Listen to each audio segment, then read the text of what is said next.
तो किरण राधे यादव चैनल में आप सभी बहनों भाइयों का हार्दिक स्वागत करती हूँ। और मैं एक कहरवा नाच गीत गाने जा रही हूँ।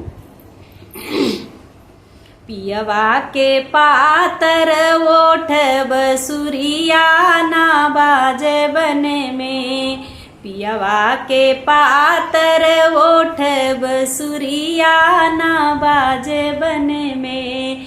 जेठ जी के बाजे जेठान जी के बाजे, जेठ जी के बाजे जेठान जी के बाजे। हमरो करम जरी जाए हो बसुरिया ना बाजे बने में, हमरो करम जरी जाए हो बसुरिया ना बाजे बने में।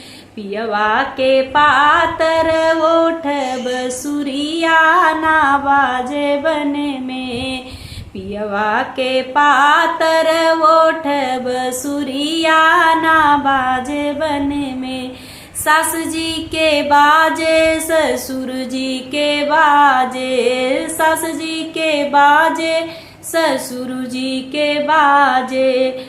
हमरो करम जरी जाए हो बसुरिया ना बाजे बने में, हमरो करम जरी जाए हो बसुरिया ना बाजे बने में। पियवा के पातर ओठ बसुरिया ना बाजे बने में, पियवा के पातर ओठ बसुरिया ना बाजे बने में।